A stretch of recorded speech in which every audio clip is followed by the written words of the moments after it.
Oh my goodness. Did y'all hear about that girl, that high school girl who went to school with welts and bruises all over her from like the neck down, right? Nobody else really noticed it throughout the day, but then when she got to her drama class, the teacher who was the drama class instructor she was really close with. So naturally the teacher was handing her something. She noticed the welts and bruises. She reported it. So by the end of the day, the girl gets called into the office by the principal or the vice principal and the school resource officer. They asking her, who did this to you? Like, we need to know so we can help you. She refuses to tell them who did this to her. So the resource officer tells her, if you keep this up, you ain't gonna make it to see 18. Telling a kid that who's literally scared for their life, right? So even though the girl didn't tell them nothing, she gets off the bus to where she's going. She doesn't stay like obviously with her parents. Like she's in her mom's custody, but she's staying with her dad at her grandmother's house at this time, across town from where her mother lives.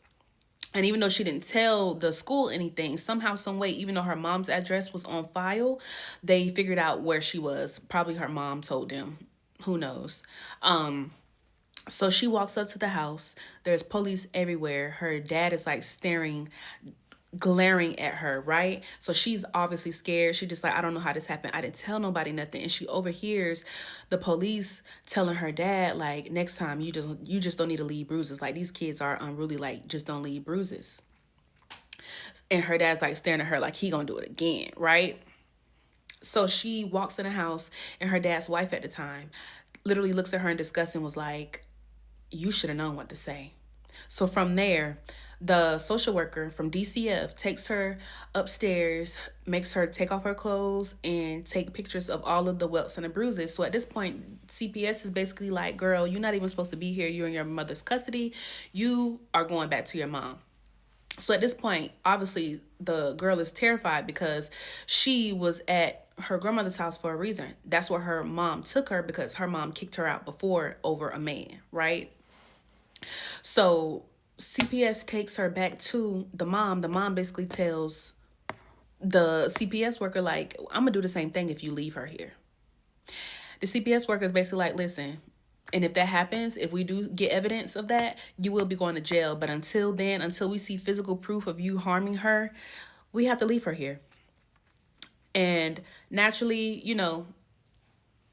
stuff hit the fan again. The girl ended up getting put out, but she didn't get sent back to the same house. Like, she was basically house to house until she graduated high school. She graduated with honors, miraculously graduated with honors. And then she literally went off to school to a HBCU, a private HBCU, for like a year because they was offering room and board. She was homeless. So she was like, yeah, I'll take it. Went to this HBCU, but couldn't afford it. It was a private HBCU. Y'all know how expensive those be. So she couldn't afford it. So she left there, went to community college, finished her associates. And then when she finished her associates, she went off to a public university in a whole nother city to finish her bachelor's degree. She got her bachelor's degree with Latin honors. And then she went on to get her master's degree from that same school. A few years later, she is in a process of finishing that master's degree. And get this, she's going to be the first Black woman to graduate from this master's degree at a PWI. The first Black person, period, to graduate from this master's degree.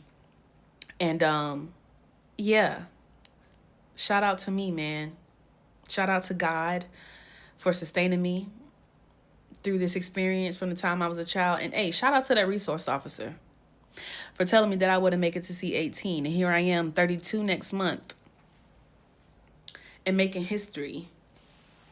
Thank God I'm still here. There was plenty of times where I wanted to give up, didn't feel like anyone loved me. I literally have "Born Alone, Die Alone" tatted across my shoulder, which I want to get removed. But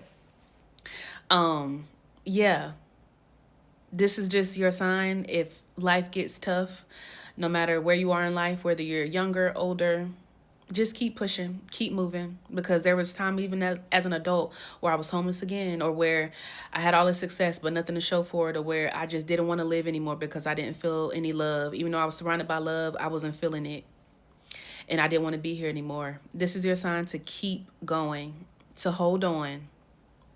Because even when life gets really, really tough and it feels like there's no light at the end of the tunnel, I promise you, you're the light at the end of the tunnel.